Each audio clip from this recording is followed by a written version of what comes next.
IM के एक student थे, वो कहते हैं हमें रिज्यूमे बनाना नहीं बेचना सिखाते हैं। Dressing sense is the one of the most crucial part of an interview. तो मेन पर्पस क्या होता है एक इंटरव्यू की? वो कैब कितनी इम्पोर्टेंट रोल प्ले करता है? कितने टाइप्स के इंटरव्यू होते हैं? जब एचआर राउंड होता है ना, एचआर मोर ओवर उस इंसान की पर्सनालिटी, उसके बिहेवियर। कॉमन मिस्टेक क्या करती है सर जो कैंडिडेट कर सकता है ड्यूरिंग इंटरव्यू? देखो, लास्टिंग इंप्रेशन होता है जब इंसान कॉन्फिडेंट होता है ना, तो उसको कॉन्फिडेंस होने के साथ कॉन्फिडेंट दिखना भी चाहिए। अगर वो कॉन्फिडेंट दिखेगा तो सामने वाले इंसान को रहेगा कि हाँ, that we have selected a good candidate. Failure is a part of life. It's not life. तो रिजेक्शन से कैसे डील करें? आपने कहा कि इंटरव्यू को किस डायरेक्शन में लेके जाना एक आर्ट है, उस आर्ट के बारे में एक्सप्लेन करें। जैसे कि कभी क्या होता है कि जो इंटरव्यूअर होता है वो हम पे पर्सनल अटैक ले जाता है या हमें वो डीमीन करने की कोशिश करता है, उस चीज़ को कैसे है? स्पिरिचुअलिटी या मेडिटेशन का क्या इम्पैक्ट होगा इंटरव्यू में? जो कंपनीज होती है उनके पास बहुत सारे रेज्यूमे आते हैं, तो वो फिल्टर लगा देते हैं कि ये कीवर्ड्स हो गए, तो वो कीवर्ड्स क्या क्या हो सकते हैं या रिज्यूमे बिल्डिंग पे और क्या टिप्स हो सकते हैं? रेज्यूमे कितना झूठ और कितना सच चल सकता है?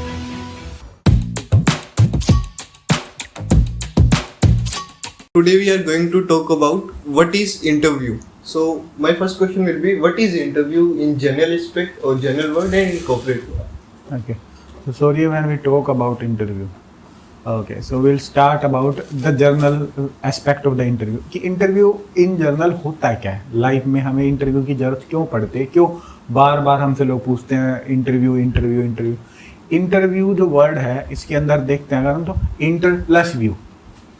It's are interview. हम अपना अंदर की बातें हम अपने बारे में कैसे बता पा रहे हैं, how we show ourself to others, that's called interview in general. It's हमेशा होता है, कभी भी हम किसी भी इंसान से मिलते हैं, किसी ग्रुप में बैठे हैं, कहीं भी बात कर रहे होता है, हम हर वक्त अपना जो इंटरनल पर्सपेक्टिव होता है, इंटर साइड होती है, जो हमारी इनर साइड होती है ना, बेसिकली हमेशा उसको प्रेजेंट करते हैं हम। ये इंटरव्यू होता है और वो इसलिए इंटरव्यू बोला जाता है क्योंकि हमें अपने अंदर की, हमें अपने बारे में कितना पता है। अगर हमें अपने बारे में पता है तो ही हम अपना इंटरव्यू दे सकते हैं ना, otherwise how can we give our interview? That's why it called interview. And if you talk about the corporate, जब कॉर्पोरेट में हमें इंटरव्यू देने के लिए जाना पड़ता है तो कॉर्पोरेट के अंदर भी हमें सेम चीज बताई जाती है, क्योंकि इंटरव्यू में बेसिकली एक इंटरव्यूअर जो होता है वो उस इंसान का पोटेंशियल चेक करता है। What is the candidates potential, because जो परफॉर्मेंस होती है वो जो परफॉर्मेंस के टाइम पे चेक होती है जब वो बंदा एक्चुअल जो परफॉर्म करता है, बट जो पोटेंशियल होता है कैंडिडेट का वो इंटरव्यू में चेक होता है। तो उसको सेटिस्फैक्टरी मिलनी चाहिए कम से कम कि ये इंसान ये काम कर सकता है, हमें उसको यकीन दिलाना पड़ता है कि हाँ I can do this work. इसलिए कॉर्पोरेट के अंदर हमें अपना इंटरव्यू इस वे में देना होता है। Basically we have to sell ourself to the corporate कि हाँ मैं ये सब कर सकता हूँ और ये मेरा इंटरव्यू है। तो जैसे एक भी कॉर्पोरेट वर्ल्ड में इंटरव्यू होते हैं या सिलेक्शन होता है तो हम हमेशा दो राउंड होते हैं, एक एचआर और एक स्किल सेट। तो हम ये कह सकते हैं कि स्किल वाला जो होगा वो आईक्यू रिलेटेड होगा और जो एचआर वाला राउंड होगा वो ईक्यू रिलेटेड होगा। मोर ओवर हम कह सकते हैं जब एचआर राउंड होता है ना, एचआर मोर ओवर उस इंसान की पर्सनालिटी, उसके behaviour, how he work in group, how he work individual, और उसका जो वर्क कल्चर है वो इंसान किस कल्चर से, उसका कल्चर क्या है, वो किस डाइवर्स उससे आता है या वो डाइवर्सिफाई है उसका कल्चर है, वो सिंगल कल्चर से बिलोंग करता है, उसका दूसरों को लेके क्या पर्सपेक्टिव है, वो किस तरीके से बात करता है, उसका वे वो कम्युनिकेशन, वो सब उसके अंदर चेक करते हैं। क्योंकि एट द एंड उसे एक कम्युनिटी के अंदर काम करना होता है, क्योंकि कॉर्पोरेट एक मिनी कम्युनिटी होती है जिसके अंदर डिफरेंट कल्चर्स के, वैल्यूज के, नॉर्म्स के लोग काम कर रहे होते हैं। वहाँ पे male and female both candidates are work together, तो उसको उस तरीके से करना पड़ता है। और जो आपने बताया स्किल्स या टेक्निकल राउंड्स उस इंसान की कोर डोमेन के बारे में होता है। ठीक है, if you take an example, if you are hiring a software engineer, so हमें उसका पता होना चाहिए कि उसको लैंग्वेज आती है नहीं आती, वो वेब डेवलपमेंट सीखता है नहीं सीखता, वो उसकी जो कोर कॉम्पिटेंसीज है वो उसको आनी चाहिए। अगर वो उसको नहीं आएंगी तो वो अपनी एक्चुअल जॉब को परफॉर्म नहीं कर पाएगा। ठीक है, हमें काम क्या करना है वो चीजें हमारी कोर कंपिटेंसी से चेक होती है, और हमें कैसे काम करना होता है वो हमारी पर्सनैलिटीज होती है। एनवायरनमेंट प्लस नॉलेज मिलके हमें एक इंटरव्यू में सिलेक्शन दिलाती है। तो मेन पर्पस क्या होता है एक इंटरव्यू के? मेन पर्पज इंटरव्यू का यही होता है कि जो कैंडिडेट हमारे पास आया है, हम अपना सेटिस्फैक्ट्री कर पाए, हम अपने आप को सेटिस्फैक्ट्री कर पाए कि वो कैंडिडेट हाँ सच में उस जॉब के लायक है। क्योंकि एक बंच ऑफ पूल है, टैलेंट पूल है, बट उसी एक इंसान को जॉब मिलती है जो उसके लायक होता है, जो उसके रिक्वायरमेंट्स को फुलफिल करता है। बट डिपेंड करता है वो organisation to organisation, candidate to candidate, job profile to job profile, वो उस चीजों पे डिपेंड करता है। इसलिए इंटरव्यू लिया जाता है क्योंकि हमें जो जॉब दे रहा होता है एट द एंड वो अपने आप को एक मतलब यकीन दिला पाए कि हाँ जो मैं कैंडिडेट हायर कर रहा हूँ वो हाँ एक्चुअल में वो जो काम मैं उसे कराना चाहता है वो कर सकता है। ठीक है। तो सर बेसिकली कितने टाइप्स के इंटरव्यू होते हैं? सॉरी, अगर हम बात करें कितने टाइप्स के इंटरव्यू होते हैं, देयर आर मल्टीपल टाइप्स। हम जिसमें बात करते हैं face to face, group interview, panel interview, structured, unstructured, और मोर ओवर टेलीफोनिक इंटरव्यू होता है, वर्चुअल इंटरव्यू होता है। तो इस टाइप के इंटरव्यूज होते हैं। हम जैसे बात करते हैं अगर इंडिविजुअल फेस टू फेस जो होता है उसके अंदर मोर ओवर कैंडिडेट होता है या एचआर होता है, उसके साथ या तो टेक्निकल राउंड का जो होता है बंदा होता है वो होता है, अदरवाइज एचआर भी अपना एक individual face to face round लेता है। उसके बाद जब हम पैनल इंटरव्यू की बात करते हैं उसके अंदर एक पूरा पैनल होता है, 4 to 5 मेंबर, 5 to 6 मेंबर्स का एक पैनल होता है जो कि कैंडिडेट्स का इंटरव्यू लेता है। ठीक है, उसके अंदर एक कैंडिडेट होता है, वो 5 से 6 लोग होते हैं, एक पैनल में बैठे होते हैं, उस तरीके से इंटरव्यू होता है। अगर आपको कभी आपने देखा हो, कभी आपने कोई वीडियो देखी हो, लाइक जैसे आईएएस के इंटरव्यूज होता है, वो एक पैनल इंटरव्यू होता है, इस तरीके से। कुछ स्ट्रक्चर्ड इंटरव्यू होता है, उनका एक फॉर्म होता है कि वो उस वहां से स्टार्ट हुए हैं, वो स्टेप बाय वाइज उस डायरेक्शन में बढ़ते जाएंगे, वो एक स्ट्रक्चर्ड वे से बढ़ेंगे। अनस्ट्रक्चर्ड में ऐसा होता है कि इस तरफ जा रहा है, वो डायरेक्शन चेंज भी कर सकता है। वो डिपेंड करता है कि वो कैंडिडेट किस तरीके से जवाब दे रहा है उन क्वेश्चंस के, आंसर क्या है उसके। तो सर डिफरेंट टाइप होने के कारण क्या? जैसे पैनल में 5 से 6 बंदे क्यों होते हैं पैनल इंटरव्यू? अगर कॉर्पोरेट वर्ल्ड है तो उसमें पैनल की बजाय फेस टू फेस क्यों प्रेफर होता है? पैनल के अंदर हमें जो हमारे पैनल होता है, पैनल के अंदर हमारे पास डाइवर्सिफाई हो जाती है। हमारे जो कोई एक इंसान होता है वो 1 या 2 चीजों के अंदर मास्टर हो सकता है, बट हमें किसी ऐसे कैंडिडेट को हायर करना, ये मोर ओवर होता है जब हम टॉप मैनेजमेंट के बंदों को हायर करते हैं। तो टॉप मैनेजमेंट के बंदे हायर करते हैं तो हमें उनके अंदर डिफरेंट स्किल सेट्स ढूंढने पड़ते हैं। तो उन स्किल सेट्स को वो भी किस लेवल तक हैं वो सब चेक करने के लिए वो अपनी अपनी फील्ड के एक अच्छे क्या बोलते हैं उसको, अच्छी नॉलेज वाले इंसान बैठे होते हैं उस पैनल के अंदर, ताकि वो उन एरियाज को अपने जो उनका कोर एरियाज है उन एरियाज को चेक कर सके। जैसे एचआर वाला एचआर के बारे में करेगा, मार्केटिंग वाला मार्केटिंग के बारे में, फाइनेंस वाला फाइनेंस के बारे में, साइकोलॉजी वाला और उसके बिहेवियर एंड उसके बारे में करेगा। तो इस तरीके से बैठे रहते हैं ताकि जो हम टॉप मैनेजमेंट के लिए अगर किसी बंदे को हायर कर रहे हैं तो हम वहां पे कोई चांसेस ऑफ मिस्टेक्स ना हो हमें किसी भी कैंडिडेट को हायर करने के लिए। वो ट्राई करते हैं, अपना बेस्ट ट्राई करते हैं कि हम जो हमारा बेस्ट कैंडिडेट है उसको चूज करें, क्योंकि एक इंसान से में भी गलती हो सकती है। 5 लोग उस तरीके से अलग अलग डायरेक्शन से जब चीजें करते हैं तो वो अच्छी होती है। कोई इन्फ्लुएंस भी हो सकता है किसी से, तो उसकी सिलेक्शन के लिए मे बी। तो सर हम कितने फेज में डिवाइड कर सकते हैं एक इंटरव्यू प्रोसेस को, जैसे pre interview, post interview, during interview, तो उसमें कैसे प्रिपेयर करें हर फेज के? ये 3 ही फेज होते हैं सॉरी इसके अंदर, pre interview, interview and post interview.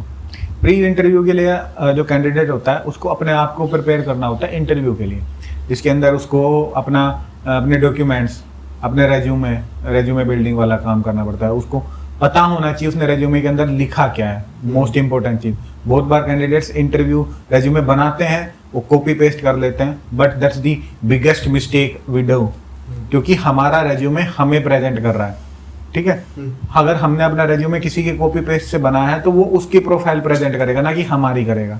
इसलिए हमें अपना रेज्यूमे अपने हिसाब से बनाना चाहिए। ठीक है, उसके बाद हमें अपना जो हमारा अटायर होता है वो कैसा है, हमें फॉर्मल्स पहनने चाहिए। ठीक है, वो हमें हमारा बैठने का तरीका, हमारी बात करने का तरीका, वो सब हमें प्रैक्टिस करनी चाहिए इंटरव्यू से पहले। ये सब प्री इंटरव्यू की चीजें होती हैं। जब इंटरव्यू टाइमिंग होता है उसके ड्यूरिंग हमें जब हम इंटरव्यू के लिए जाते हैं तो that we should be confident, हमें अपनी नॉलेज, हमें चीज़ों के बारे में नॉलेज होनी चाहिए, अपनी नॉलेज को रिफाइन करके जाएं ताकि जो भी क्वेश्चन हमसे पूछे जाए हम उनको अच्छे से जवाब दे पाएँ, और अपना पोस्चर ठीक रखें, अपने जेस्चर्स को ठीक रखें, आर्ग्यूमेंट ना करें जल्दी से किसी के साथ, और अपना बेस्ट ट्राई करें, अपनी नॉलेज को बेस्ट एक्सप्रेस करें उनके सामने। And if you talk about the post interview के अंदर मोर ओवर पोस्ट इंटरव्यू का फेज सबसे छोटा होता है, इसके अंदर हमें बस अपने कोई डाउट्स होता है वो पूछने होते हैं, और अगर जो हम पे जो भी हमारी क्वेरीज हैं, क्वेश्चंस आते हैं वो पूछें, और उसके बाद उनको एक हार्टफुली थैंकफुल करके and we should leave. Sir जैसे अभी आपने कहा कि रेज्यूमे बिल्डिंग एक काफ़ी इंपॉर्टेंट या वाइटल रोल प्ले करता है, तो सर उसमें जैसे मैंने सुना है यूट्यूब के शॉर्ट्स पे कि जो कंपनीज होती है उनके पास बहुत सारे रेज्यूमे आते हैं, तो वो फिल्टर लगा देते हैं कि ये कीवर्ड्स होने चाहिए, तो वो कीवर्ड्स क्या क्या हो सकते हैं, या रेज्यूमे बिल्डिंग पे और क्या टिप्स हो सकते हैं? शिवरे, जब हम बात करते हैं रेज्यूमे बिल्डिंग की, और तुमने अभी कहा कंपनीज यूज़ करती है फिल्टर, ऑब्वियसली कंपनीज यूज़ करती है फिल्टर क्योंकि ये बंच ऑफ पूल होता है जो कैंडिडेट्स का आता है। एक वैकेंसी है, उसके लिए 1000 कैंडिडेट्स हैं, 500 कैंडिडेट्स हैं जिन्होंने अप्लाई किया हुआ, तो अभी सबको अगर करने लगे तो वो उस तरीके से काम नहीं कर, तो हम लोग उस टाइम पे यूज़ करते हैं फिल्टर्स इस तरीके के जो हमारे कीवर्ड्स होता है, जो की स्किल्स होती हैं, हमें उनको उनके थ्रू उनको फिल्टर आउट करते हैं, और जो रेज्यूमे हमारे पास आते हैं उसको उस तरीके से फिर प्रोसीड करते हैं फर्दर। इसको सोर्सिंग का पार्ट बोलते हैं, इसको हम कैंडिडेट सोर्सिंग बोलते हैं, ठीक है। इसीलिए मैंने बोला कि हमें रेज्यूमे अपने हिसाब से बनाना चाहिए। हम रेज्यूमे में हमने कोई भी ऐसी स्किल लिख ली जो हमें नहीं आती है, या हमने ऐसी स्किल लिख ली जो किसी एक जॉब की ओरिएंटेड है बट वो हमें नहीं आती, बट हमें जो आती है वो हमने लिखी नहीं, तो हमें जो आता है हमें वो लिखना चाहिए, ताकि हमें अपनी जो कोर कॉम्पिटेंसी या हमें जो हम करना चाहते हैं जिन स्किल सेट्स के साथ वो जो हम कर पाए। तो हम रेज्यूमे को ये कह सकते हैं कि वो पहले हमें हमारे बिहाफ पे पहले हमें प्रेजेंट करता है। बिल्कुल, रेज्यूमे हमें प्रेजेंट करता है उनके सामने, क्योंकि अगर हमारा रेज्यूमे सिलेक्ट होता है देन हम सेकंड चीज के लिए जाते हैं, इंटरव्यू उसके बाद होता है। बिल्कुल। तो सर जैसे एक पोजीशन के लिए कोई अप्लाई कर रहा है तो उसमें क्या क्या कीवर्ड्स हो सकते हैं उससे रिलेटेड? हर पोस्ट के लिए डिफरेंट कीवर्ड्स होते हैं, हर पोस्ट एक डिफरेंट स्किल सेट मांगती है, कोई स्पेसिफाइड नहीं होता किसी भी के लिए। तो इसलिए मैंने बोला जब भी आप इंटरव्यू के लिए जाएं तो अपने हिसाब से अपना रेज्यूमे बिल्ड करें, अपनी स्किल सेट्स को उसके अंदर डालें, ना कि जॉब के हिसाब से अपने आप को प्रिपेयर करें। अगर हम जॉब के हिसाब से अपने आप को प्रिपेयर करने लग गए तो जॉब हर डोमेन में अलग अलग होती है, हर डोमेन में अलग अलग चीजें होती हैं, तो उतनी स्किल सेट कोई इंसान नहीं कर सकता।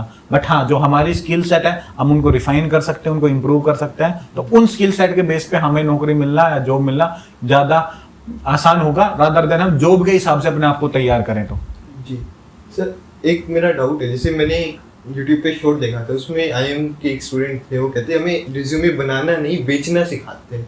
तो उसमें जैसे उन्होंने एक एग्जांपल दिया था कि आई organised competition, you can say selection round for some company.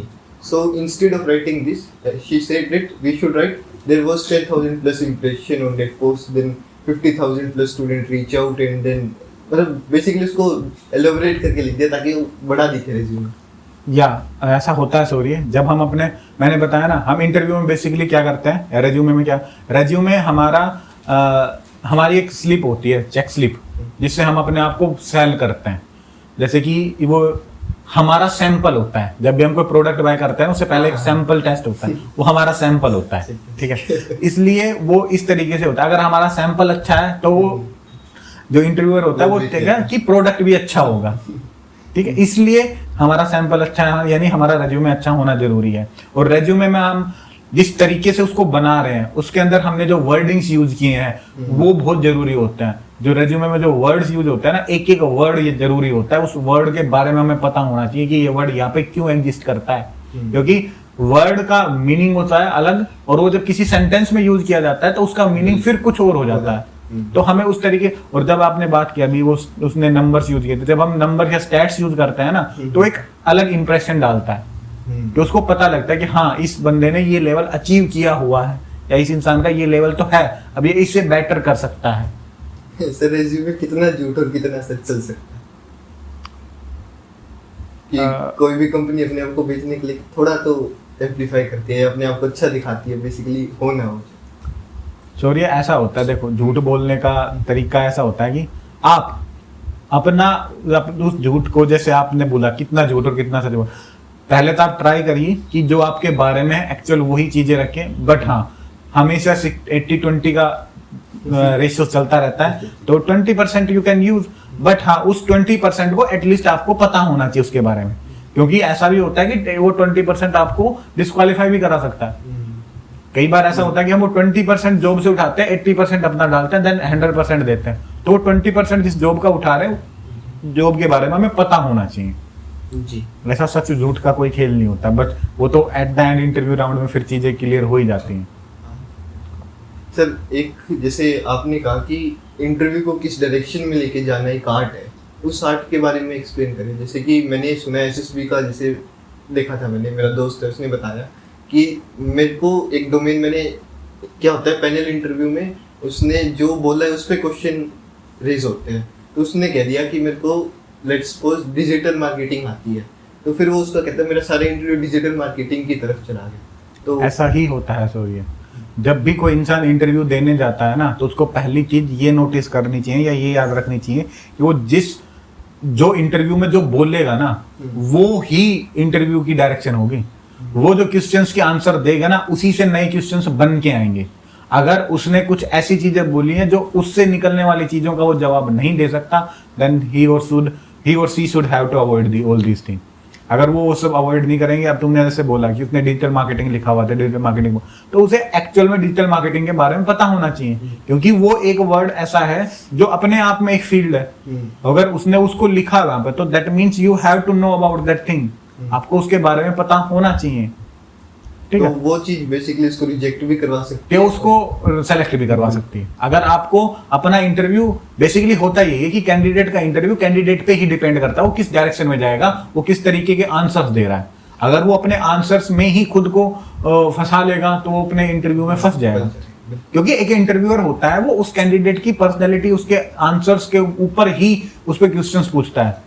Pre defined answers जो होते हैं वो कॉमन हो जाते हैं, उनको कोई भी याद कर सकता है, कोई भी लिख सकता है। बट जो उस टाइम पे जो सिचुएशनल चीजें होती है ना, जो सिचुएशन में उसने जो जवाब दिया है, उस पे फिर क्या क्वेश्चन पुट हुआ है, इस साइकिल के अंदर जो चीजें होती है ना, वो इसी तरीके से होती हैं। बिल्कुल सर। तो सर ये इसको हम एक आर्ट की तरफ लेके जा सकते हैं। हाँ, इट्स एन आर्ट। हम अपने इंटरव्यू को किस डायरेक्शन में लेके जाते हैं, इट्स एन आर्ट। तो एक और आर्ट होती है इंटरव्यू में स्टोरी टेलिंग की, कि बेसिकली स्टोरी टेलिंग का आप इसको चाहे कम्युनिकेशन स्किल्स की तरफ ले जाओ या स्टोरी टेलिंग के लिए अपने आप को एक्सप्रेस करने का तरीका। Story telling is the one of the best way to express yourself. Sorry, अगर हम स्टोरी टेलिंग यूज करते हैं ना, तो हम अपने आप को बेस्ट तरीके से एक्सप्रेस कर पाते हैं। और जब भी हम अपने आप को बेस्ट तरीके से एक्सप्रेस कर पा रहे हैं, दैट मीन्स हम सामने वाले को अपनी चीजें समझा पा रहे हैं अच्छे तरीके से, और उसको अच्छी तरीके से चीजें क्लियर हो रही है, दैट मीन्स वो हमसे कनेक्ट कर पा रहा है। अगर वो हमसे कनेक्ट कर पा रहा है, दैट मीन्स हमारे चांसेस इंप्रूव हो जाते हैं। जब हम, एक होता है कॉन्टेक्ट करना किसी चीज से, एक होता है किसी इंसान से कनेक्शन बनाना, that means we are connected now. हम एक दूसरे को अच्छे से जान पा रहे हैं, हम अपने से एक दूसरे चीजें शेयर कर पा रहे हैं, वी आर ओपन नाउ। अगर हम उस तरीके से काम करने लग जाते हैं, दैट मीन्स वो कैंडिडेट अपने आप को उस एनवायरनमेंट में अडेप्ट करा लेता है, तो दैट मीन्स वो उस ऑर्गेनाइजेशन में अच्छे तरीके से अडेप्ट हो जाएगा, वो काम कर सकता है, वो इसका एक प्लस पॉइंट होता है। तो सर क्या क्या इंपॉर्टेंट एक्टिव एलिमेंट और पैसिव एलिमेंट होंगे एक इंटरव्यू में? एक्टिव एलिमेंट से रेफर करता हूँ मैं, जैसे कम्युनिकेशन स्किल। हम पैसिव एक्टिव एलिमेंट्स हमने कर लिए बात, हम पैसिव एलिमेंट्स की तरफ जाते हैं कि पैसिव एलिमेंट्स में हो गया नॉन वर्बल क्यूज या फिर your body language, hand gestures, वो कैसे एक बच्चा सीखे और इम्प्लीमेंट करे इंटरव्यू। सॉरी, वो हम इंटरव्यूज देख के सीख सकते हैं, हम बार बार मॉक इंटरव्यूज दे के प्रैक्टिस करके सीख सकते हैं, जिसके अंदर हमारा बैठने का तरीका, हमारा गेस्चर, जिस तरीके से हमारी हैंड मूवमेंट होती है, वो सब। और उसके बाद हम वे ऑफ कम्युनिकेशन इसके अंदर आता है, क्या हम एरोगेंटली तो बात नहीं कर रहे हैं किसी के साथ, या हम किसी को आर्ग्यूमेंट तो नहीं कर रहे हैं, वो सब हमें सीखना होता है। हमें बैठने के लिए बोला जाए तब बैठना चाहिए, रूम में जब एंटर कर रहे हैं तो हमें नॉक करके एंटर करना चाहिए, ठीक है, हमें ग्रीट अच्छे से करना चाहिए। ये सब चीजें होती हैं जो हमें करनी चाहिए।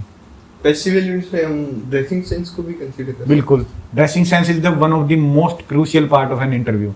अगर आपकी ड्रेसिंग सेंस है, एक वो होती है ना कि अगर कोई इंसान अच्छा नहीं है तो एटलीस्ट वो अच्छा दिखने की ट्राई तो कर सकता है।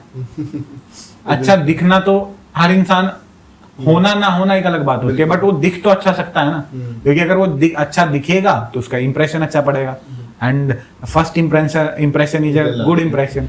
अगर वो अच्छा है तो वो अच्छा ही होगा, इस वजह से। ठीक है सर। सर जैसे कभी कभी क्या होता है कि जो इंटरव्यूअर होता है वो हम पे पर्सनल अटैक लेगा आता है या हमें वो डीमीन करने की कोशिश करता है, उस चीज को कैसे हैंडल? चोरी, जब भी कभी ऐसा होता है ना कि कोई इंटरव्यूअर हम पे पर्सनली अटैक करता है, हमें डिफेम करने की ट्राई करता है, तो दैट मीन्स हमें उस टाइम पे उससे आर्ग्यू नहीं करना चाहिए, क्योंकि we don't have that power.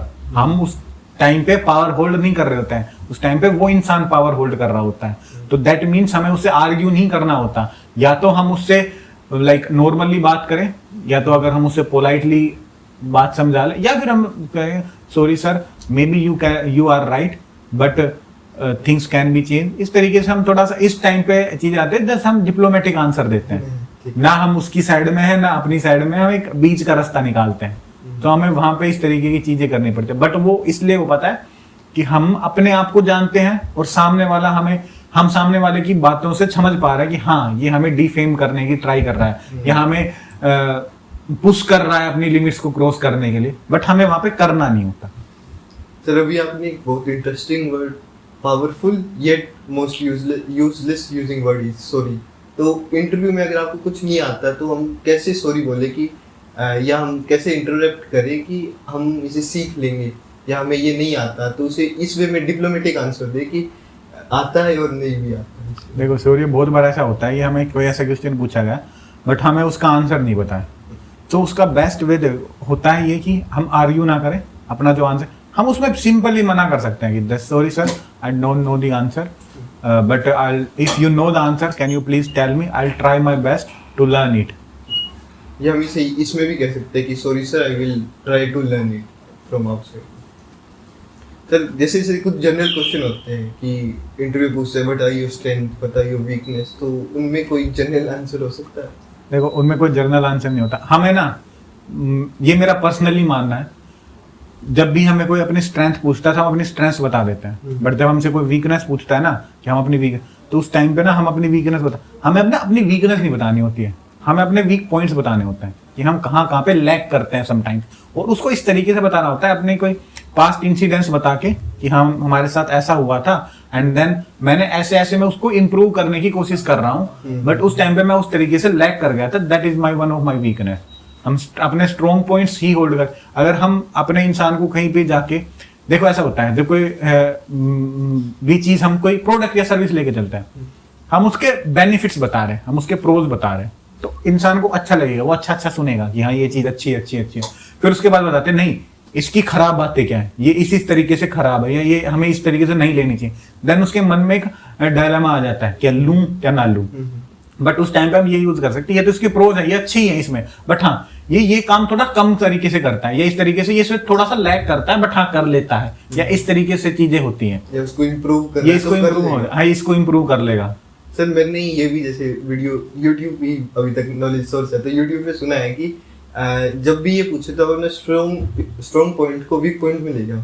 जैसे आप एक ही जगह कंसंट्रेट कर सकते हो, तो आप उसको वीक पॉइंट में ये दे दो कि मैं मल्टीटास्क नहीं कर सकता, या कोई ये कहे कि आप मल्टीटास्क करो, तो आप उसको ये कह दो कि कंसंट्रेट नहीं कर सकता एक जगह, तो ये एक अच्छे इंप्रेशन छोड़ेगा या क्या? नहीं, फिर आप अपने स्ट्रॉन्ग पॉइंट को डिफेम कर रहे हो, जब आप अपने ही स्ट्रॉन्ग पॉइंट को टैकल नहीं कर पा, अपने ही स्ट्रॉन्ग पॉइंट को बोल रहे हो कि नहीं ये मेरा स्ट्रॉन्ग पॉइंट है बट इसके भी मेरे नेगेटिव्स हैं, तो फिर आप अपने ही स्ट्रॉन्ग पॉइंट को जब अपना ही नेगेटिव्स बता रहे हो, तो वो दोनों चीजें, ना आप उसको अपना स्ट्रॉन्ग पॉइंट बता रहे हो ना आप उसका नेगेटिव बता रहे हो, तो आप अपने बारे में that means you are not clear about yourself. But sir इसको इस तरीके से भी तो ले सकते हैं कि स्ट्रॉन्ग पॉइंट में आपने बता दिया मल्टीटास्क करो, फिर बाद में आप उसमें ये कह रहे हो कि मैं मल्टीटास्क कर सकता हूँ पर कंसंट्रेट नहीं कर सकता, तो आप दैट मींस आप मल्टीटास्क कर ही नहीं सकते। दैट मीन्स आप मल्टीटास्किंग करें, मल्टीटास्किंग वही इंसान कर सकता है जिसका कंसंट्रेशन पावर अच्छा है, जो चीजों को, दैट मीन्स देखो मल्टीटास्किंग होता है, हम दिन में हम सभी लोग मल्टीटास्किंग करते हैं, बट उसमें काम आता है हमारा प्रेजेंस ऑफ माइंड, कि जिस काम में मल्टीटास्किंग का ये मतलब नहीं होता कि हम एक साथ 10 काम कर रहे होते हैं, नहीं, हम पूरे दिन में हमने 10 काम किए हैं, बट हाँ जिस टाइम पे हम जो काम कर रहे हैं हमारा पूरा जो कंसंट्रेशन है या हमारी प्रेजेंस ऑफ माइंड है वो उसी काम में है, उस काम को छोड़ के वो कंप्लीट करके उसको जितना करना उतना किया, देन हम दूसरे काम पे स्विच कर सकते हैं इजीली।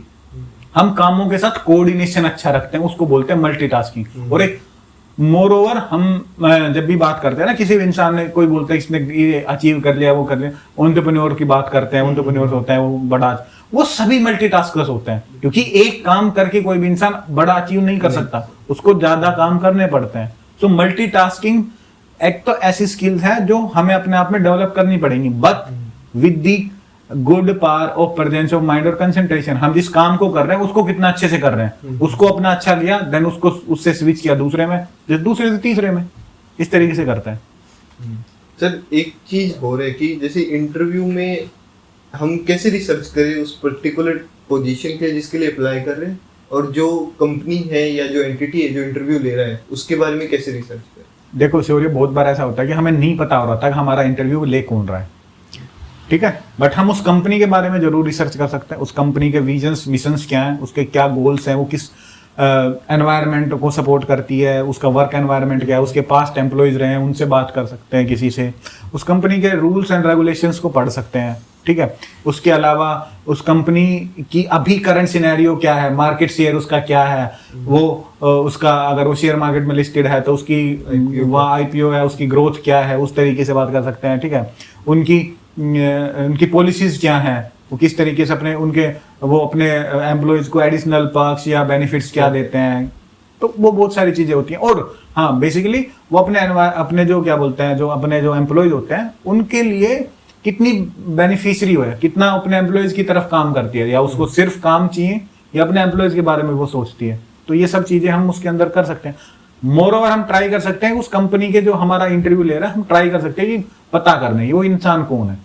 अगर उसके बारे में पता लग जाए तो हम अपने आप को प्रिपेयर कर पाते हैं अच्छे तरीके से। बिल्कुल, कि वो एरोगेंट है, कैसा है, पोलाइट नेचर का है, फ्रेंडली है, डिपेंड करता है। बिल्कुल सर, एक चीज हो रहा है कि जैसे इंटरव्यू जब लेते हैं ना, तो उसमें जो पेरेंट आप कह सकते हो कि जैसे पेरेंट कंपनी है, जैसे एसएसबी का इंटरव्यू इंडियन आर्मी के बिहाफ पे होता है, तो हम उस पेरेंट कंपनी के बारे में जान लीजिए।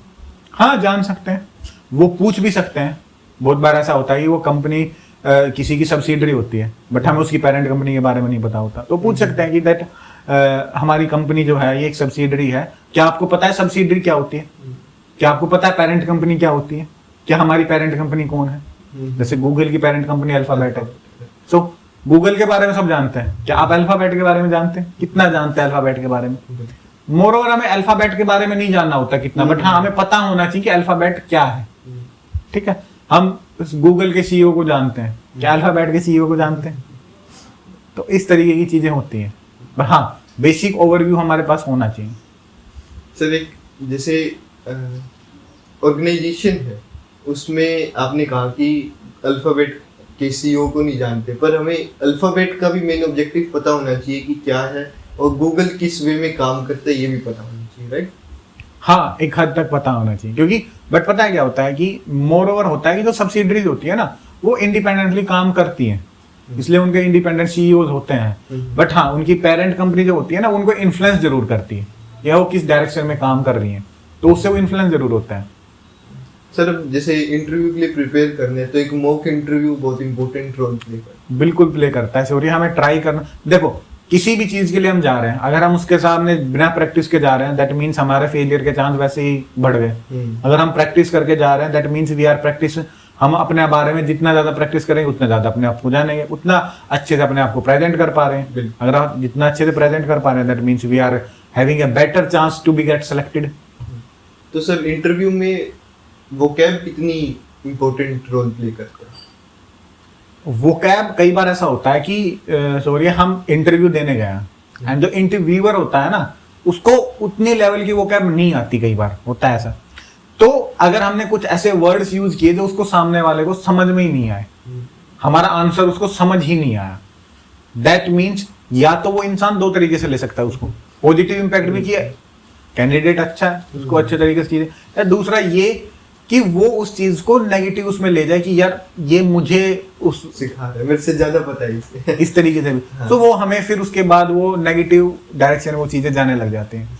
तो हमें मोर ओवर जर्नल वर्ड्स का यूज ही करना चाहिए, जब तक हम ये सब जो यूज करते हैं ना, जो हमारे वोकैब का, ये हम अपनी जब टेक्निकल चीजें होते हैं ना, कोर कॉम्पिटेंसीज आते हैं, तब उसके अंदर हमें यूज करना चाहिए।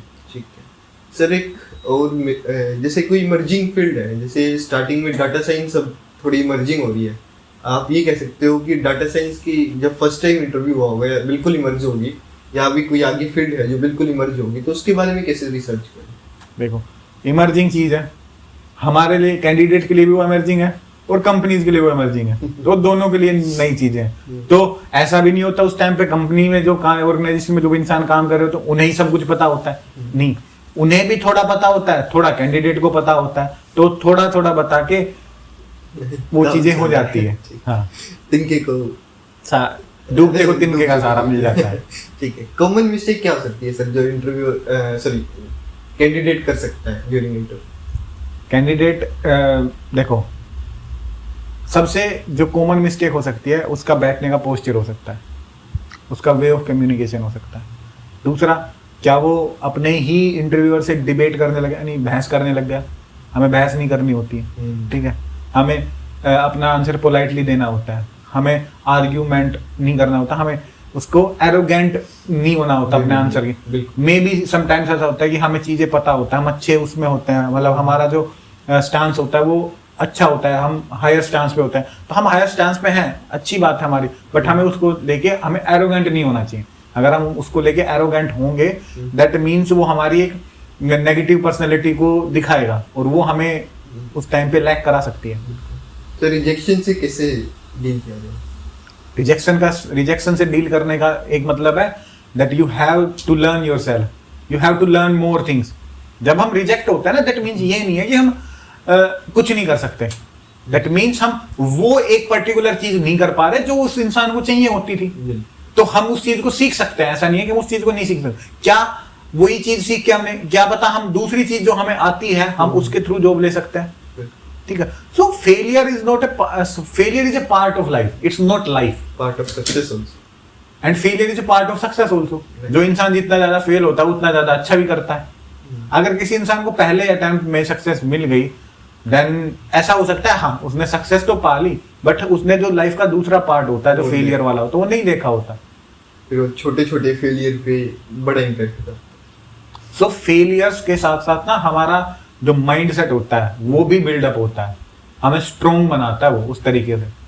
सक्सेस भी स्ट्रोंग बनाता है बट फेलियर भी स्ट्रोंग बनाता है। इट्स लाइक जैसे होता है ना, लाइक जो हैप्पीनेस होती है, happiness always comes after pain. हम कभी भी खुश इंसान को खुश नहीं कर सकते, हम दुखी इंसान को ही खुशी कर सकते हैं। तो फेलियर के बाद जब सक्सेस आती है तो वो ही सक्सेस अच्छी होती है। सक्सेस के बाद सक्सेस मिल रही है, दैट मीन्स ओके तुमने कुछ, तुम इंप्रूव कर रहे हो, बट हाँ किसी चीज में तुम फेल हो रहे थे and then you achieve something, that means you are succeed in something.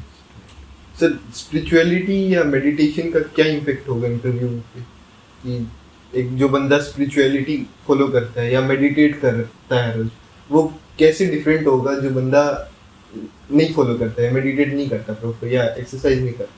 देखो, मोर ओवर ना स्पिरिचुअलिटी की बात करें या मेडिटेशन की बात करें, ये हमारे माइंड को काम करने के लिए होती है, ठीक है। हम अच्छे तरीके से चीज़ों को देख पाए, समझ पाए, समझने सोचने समझने। बट हाँ जब इंटरव्यू होता है वो मेनली माइंड गेम होता है, तो उस टाइम पे अगर हमारा माइंड काम है, शांत है, तो हम चीज़ों को अच्छे तरीके से जवाब दे पाएंगे। कई बार ऐसा होता है कि हम क्वेश्चन पे क्वेश्चन पुट हो रहे हैं, क्वेश्चन पे क्वेश्चन पुट हो रहे हैं, बट हम सवाल का जवाब तो दे रहे हैं, बट हमारा जो बिहेवियर है ना वो डगमगाने लगता है, वो चेंज होने लगता है। हम समटाइम्स या तो सेक करने लगते हैं या हमारे पसीने छूटने लगते हैं, इस तरीके से। बट अगर हम इस चीज को फॉलो कर रहे हैं, समटाइम्स हम मेडिटेट कर, इवन एक्सरसाइजेस भी करते रहते हैं, तो उस टाइम पे है हमारी बॉडी हमारी माइंड के साथ होती है, ठीक है। That I don't no, but Aristotle एक ग्रीक फिलोसफर है, उन्होंने एक बहुत अच्छी बात कही है, दैट एक sound minds always lives in a sound body. So जब बॉडी प्लस माइंड का कॉम्बिनेशन साथ होता है ना, तो एक पर्सन कैन अचीव एनीथिंग। एक ह्यूमन जो है ना, वो ह्यूमन बना ही, ह्यूमन मैकेनिज्म इस तरीके से काम करता है, वो किसी भी चीज को अचीव कर सकता है अगर वो अपना पोटेंशियल जान ले तो। और वही इंटरव्यू के अंदर होता है, अगर हम अपना पोटेंशियल पता हो तो हम किसी भी इंटरव्यू को क्रैक कर सकते हैं। बिल्कुल सर, एक इंटरव्यू को हम एज अ कन्वर्सेशन की तरह लेके जाए या उसे एज अ इंटरव्यू ही रहने दें? इंटरव्यू बेसिकली एक कन्वर्सेशन ही होती है, जिसके अंदर हम अपने बारे में बता रहे होते हैं, बट डिपेंड इस तरीके से करता है कि सामने वाला हमसे पूछना क्या चाह रहा है। जब सामने वाला हमसे पूछता है, हमें उसको बारे में बताना पड़ता है, उसका जवाब देना पड़ता है। समटाइम्स ऐसी चीजें होती है जो उस जगह पे या उस सिचुएशन में बोलना इररेलेवेंट होता है, तो हमें उन्हें नहीं बताना चाहिए, हमें उन्हें अवॉइड करना चाहिए। शायद मैं अच्छे से क्वेश्चन नहीं समझा पाया, रिफ्रेश करते हैं इसे कि क्वेश्चन पूछने की क्या इंपॉर्टेंस है during interview. You mean candidate कैसे क्वेश्चन, कैंडिडेट कैसे क्वेश्चन, तो कैंडिडेट्स क्वेश्चन पूछ सकता है, बट वो क्वेश्चंस होता है मोर ओवर उस टाइम पे कैंडिडेट जब आंसर करता रहता है तो उसके माइंड में क्वेश्चन जल्दी से आते नहीं, तो बेसिक क्वेश्चंस होते हैं उसके बारे में, वो एक दो चीजें पूछ सकते हैं, जैसे कि कंपनी के उनको अपने सैलरी के बाद क्या होता है, नेगोशिएशन, सैलरी नेगोशिएशन होती है, इंटरव्यू के बाद सेकंड लिस्ट वो उसी पार्ट होता है, वो जब सैलरी डिस्कस हो रही होती है तो उसके अंदर भी हम कर सकते हैं। अदरवाइज उसके मन में जैसे जो भी इंटरव्यू हो रहा है, जिस टाइम पे इंटरव्यू, जो भी क्वेश्चंस उसके मन में आया वो उसको बेसिकली सिंपली उनसे पूछ सकता है कि सर मेरे मन में ये डाउट्स है, क्यूरीज है, मैं ये पूछना चाह रहा हूँ, दे विल आंसर इट। और जब वो जो you can say specific section होता है, जब इंटरव्यू हमेशा लास्ट में क्वेश्चन पूछता है, do you have question for us, उसमें भी ये होगा या एक्स्ट्रा क्वेश्चन भी होगा? जब इंटरव्यू हमसे पूछता है ना, तभी हमें क्वेश्चंस पूछने होते हैं। अगर हमारे पास है, अगर हमारे पास नहीं है, then we can say no sir, I don't have any questions, thank you to have a conversation with, it's good to meet you. इस तरीके से हम बोल सकते हैं उसको ग्रीट करके, and then we can close the interview. Sir फिर कन्वर्सेशन इंटरव्यू पे एक लास्टिंग इंप्रेशन कैसे छोड़े? इंटरव्यू पे एक लास्ट इंप्रेशन होता है कि हम इंटरव्यूअर को, जब हमारा इंटरव्यू खत्म हो जाता है, दैट मीन उसके बाद हमें जो इंटरव्यू लेने वाला होता है ना, उसको थोड़ा सा ऑब्जर्व करना चाहिए, that person is happy with us और नॉट। क्या वो उसके जो फेशियल एक्सप्रेशन होता है वो किस तरीके के हैं, उसको उसके बाद हम एक अच्छी ग्रीटिंग देते हैं, दैट उसको बोल के sir it's good to talk to you and it's nice, very nice to meet you and I will hope that will meet again. और और हम उसकी ऑर्गेनाइजेशन के बारे में बता सकते हैं, that I love to work with you, this is a great, it's great to have with you guys this conversation. तो इस तरीके की 2-3 बातें हम बोल के और वहां से थैंक यू बोल के एंड वी कैन लीव। कुछ माइंड में आपके स्ट्राइक हो जो अनकन्वेंशनल भी हो, यूनिक भी हो, जो आज तक किसी बहुत कम लोग करते हो, उस तरीके से कि एक लास्टिंग इंप्रेशन आ जाए इंटरव्यू? देखो, लास्टिंग इंप्रेशन होता है जब इंसान कॉन्फिडेंट होता है ना, तो उसको कॉन्फिडेंस होने के साथ कॉन्फिडेंट दिखना भी चाहिए।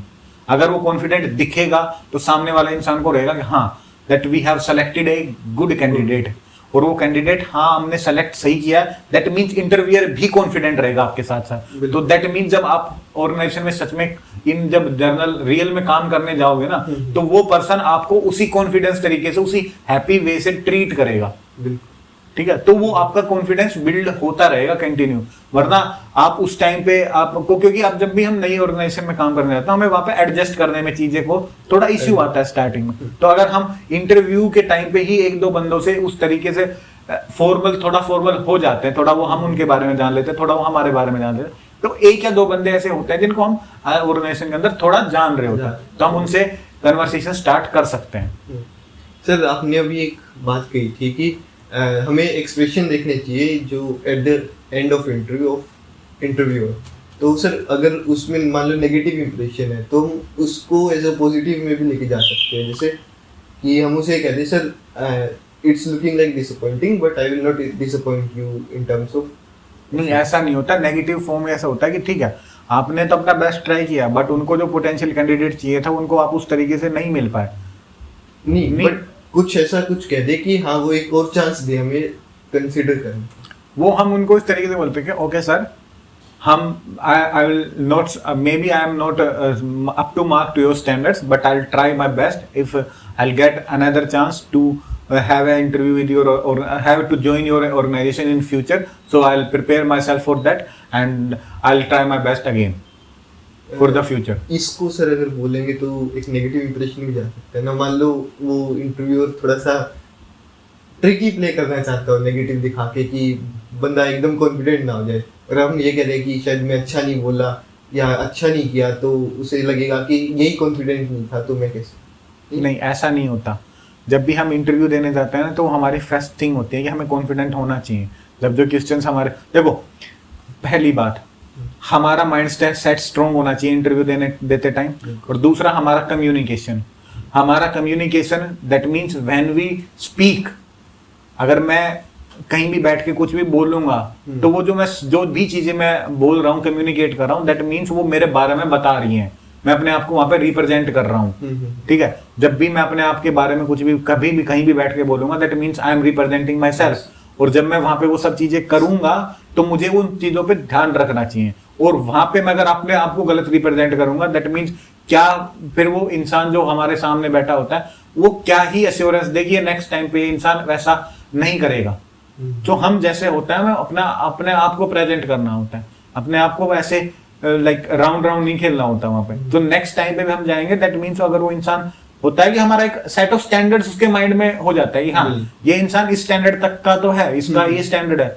अगर हम नेक्स्ट टाइम पे हमें कभी मौका मिलता है, हम जाते हैं, तो दैट मीन्स अगर हम उस स्टैंडर्ड को ब्रेक करते हैं, हम उससे अपनी लिमिट को क्रॉस करके आगे जाते हैं, दैट मीन्स हाँ इस इंसान ने इंप्रूव किया, तो हमारा पॉजिटिव इंप्रेशन वैसे ही हो जाएगा। तो it's not a negative part. Sir importance of eye contact क्या हो इंटरव्यू में? इंटरव्यू के अंदर जब भी मोर ओवर जब आई कांटेक्ट होता है ना, जब हम आई टू आई कांटेक्ट के साथ बातें करते हैं, that means we are confident.